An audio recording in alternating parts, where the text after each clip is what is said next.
दोस्तों, इस वक्त की बड़ी खबर आपको देने जा रहे हैं। खबर है इस्राइल से जुड़ी। आपका मेजबान मैं हूं विशाल आजम। इस्राइली नेसेट का इजलास मुअत्तल करना पड़ा। क्यों? इसलिए कि खतरा था ईरान के हमलों का। इस्राइल की जो पार्लियामेंट है उसे नेसेट कहते हैं। तो इस्राइली नेसेट का इजलास मुअत्तल करना पड़ा। ईरान की जानिब से बड़े पैमाने पर मिसाइल हमले हुए हैं। मंगल की सुबह ईरान के मिसाइल हमलों ने मकबूजा इलाकों में शदीद खौफ और हिरास फैला दिया है, सनसनी फैला दी है, दहशत फैला दी है।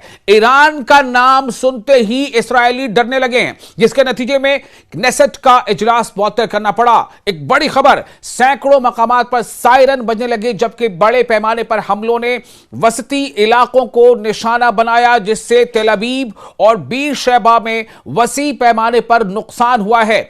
इस्राएली पार्लियामेंट का इजलास उस वक्त अचानक मुअत्तल कर दिया गया जब होम फ्रंट कमांड ने वार्निंग जारी की। ध्यान से सुनिए, इस्राएली पार्लियामेंट का इजलास उस वक्त अचानक मुअत्तल कर दिया गया जब होम फ्रंट कमांड ने वार्निंग जारी की, जिसके बाद अराकीन पार्लियामेंट पनाहगाहों की तरफ दौड़ पड़े। पनाहगाह यानी शेल्टर्स, जो बिल्डिंगों के नीचे बने हैं, शेल्टर्स, और जिन्हें हम बंकर्स भी कहते हैं। तो इस्राएली मीडिया रिपोर्ट्स के मुताबिक, इस्राएली मीडिया की रिपोर्ट के हवाले से खबर दे रहे हैं, वसती इस्राएल की जानिब, वसती यानी सेंट्रल इस्राएल की जानिब ईरान का हालिया मिसाइल हमला 28 फरवरी को शुरू होने वाली जंग के बाद से अब तक का सबसे बड़ा हमला बताया जा रहा है। जो इस्राएली अखबार है जिसका नाम है हॉट्स, इस्राएली अखबार हॉट्स के मुताबिक तनाजे के 25वें दिन भी ईरान की जानिब से इस्राएल पर मुसलसल बमबारी जारी है। तेल अवीव में एक इमारत पर बराह रास्त हमला हुआ, जिससे शदीद तबाही हुई। ईरानी मिसाइलों के टुकड़ों से मजीद 7 मकामात मुतासिर हुए, जहां बड़े पैमाने पर नुकसान की इत्तलात सामने आ रही हैं। तेल अवीव को शुमाल से मिलाने वाली एक बड़ी शाहराह कहते हैं हाईवेज को, और शुमाल का मतलब नॉर्थ। तो तेल अवीव को शुमाल से मिलाने वाली एक बड़ी शाहराह हमले के बायस बंद कर दी गई है। अब आप सोचें, तेल अवीव से नॉर्थ की तरफ जाने वाली जो मेन हाईवे है उसे बंद करना पड़ा है। तेल अवीव पुलिस कमांडर के मुताबिक शहर में जहां जहां मिसाइलों के टुकड़े गिरे वहां शदीद नुकसान हुआ। इस्राएली मीडिया ने बीर शेबा, मगरिबी नेगियो और अराद के इलाकों में भी शदीद धमाकों की इत्तला दी है। जो खबरें आ रही हैं, जो रिपोर्ट्स आ रही हैं, उसके मुताबिक एक ईरानी मिसाइल बीर शेबा में गिरा, जिसके बाद जुनूबी इलाकों में मुतासरा मकामात पर तलाश और इमदादी टीमें रवाना की गई। एक अलहदा वाक़े में इस्राएली मीडिया के मुताबिक बतियाम में एक इस्राएली रिजर्व फौजी पनाहगाह के अंदर मुबैना तौर पर खुद को गोली मारने के बाद मुर्दा पाया गया है। यह भी खबर सामने आ रही है। ईरानी अफवाज अब तक अमरीकी इस्राएली जारहियत के जवाब में तकरीबन 80 मरतबा मिसाइलों और ड्रोन्स के हमले कर चुकी हैं। 80 मरतबा, जो 28 फरवरी से शुरू हुई थी। ईरानी हुक्काम बारहा खबरदार कर चुके हैं कि ईरानी तंसीबात पर, यानी जितने भी ईरान के इंफ्रास्ट्रक्चर्स हैं, ईरानी तंसीबात पर मजीद हमलों की सूरत में रद्द अमल को, यानी रिएक्शन को, रिटेलिएटरी वॉर को मजीद वसअत दी जाएगी। रिटेलिएटरी एक्शन को, जिसमें आबनाए हुर्मुज यानी स्ट्रेट ऑफ हुर्मुज की मुकम्मल बंदिश भी शामिल हो सकती है।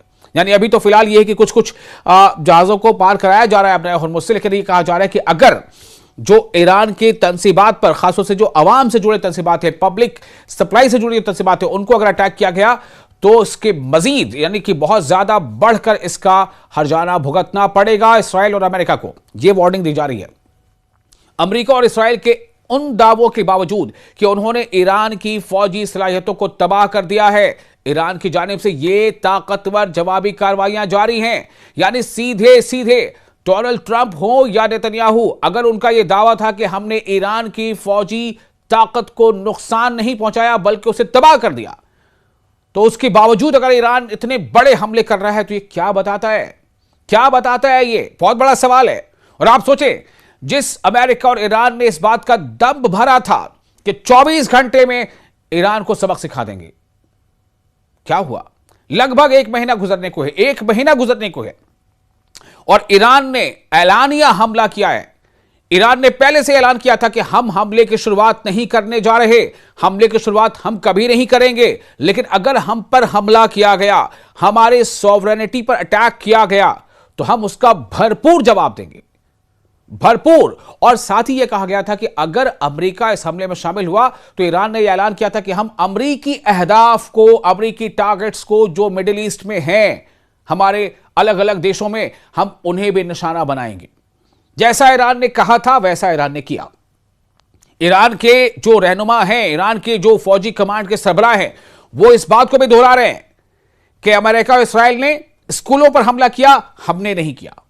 अमेरिका और इस्राएल ने स्कूलों पर हमले करके छोटी छोटी बच्चियों को मारा, जिनमें 170 से ज्यादा बच्चों के इलाका शामिल है, हमने ऐसा नहीं किया। अमेरिका और इस्राएल ने अस्पतालों को निशाना बनाया, अस्पतालों में मरीजों को तकलीफ उठानी पड़ी, कईयों की मौत हो गई, कई मेडिकल अमले की मौत हो गई, लेकिन हमने यानी ईरान ने ऐसा नहीं किया। ईरान ने अस्पतालों को निशाना नहीं बनाया। यह ईरान के फौजी सरबराहान की तरफ से कई अलग अलग बयान सामने आ चुके हैं कि जिस तरह से अमेरिका और इस्राएल जंग की जो खिलाफ वर्जियां लगातार कर रहा है, जंग के दौरान जो इंटरनेशनल लॉज हैं उसकी खिलाफ वर्जी करते हुए स्कूलों पर हमले कर रहा है, अस्पतालों पर हमले कर रहा है, हम ऐसा नहीं कर रहे हैं। लेकिन अगर हमारे ऐसे सिस्टम्स पर जो अवामी फलाह के मराकज हैं, वाटर सप्लाई सिस्टम है, अगर ऐसे मराकज पर हमले होंगे तो फिर ईरान उसका उसी तरह से जवाब देगा। आपको याद है ना, जब ईरान के एक बहुत बड़े ऑयल रिफाइनरी पर अमेरिका का हमला हुआ था, बाद में हालांकि अमेरिका ने कहा कि यह हमला इसराइल ने किया, और इसराइल ने इस हमले को करने से पहले अमेरिका को जो है वो इत्तला भी नहीं किया था। ये डोनाल्ड ट्रंप का कहना था, अब क्या सच्चाई वही जाने, लेकिन हमला तो हुआ। उसके फौरी बाद ईरान ने वैसे ही एक ऑयल रिफाइनरी पर जो मिड ईस्ट में है, जिसमें अच्छा खासा स्टेक अमेरिका का है, उस पर हमला करके दिखा दिया। और इसीलिए ईरान ने पहले से कहा है कि अगर आप जिस तरह की तनसीबात पर हमला करेंगे, जिस तरह के अहदाफ पर हमला करेंगे, हम भी ठीक वैसे अहदाफ पर हमला करेंगे। आपको याद होगा एक खबर यह भी आई थी कि ईरान के न्यूक्लियर साइट पर भी हमला हुआ। जवाब में क्या हुआ? इसराइल के डिमोना में ईरान ने हमला कर दिया, और डिमोना के साथ साथ अराद में हमला कर दिया और जबरदस्त नुकसान पहुंचाया।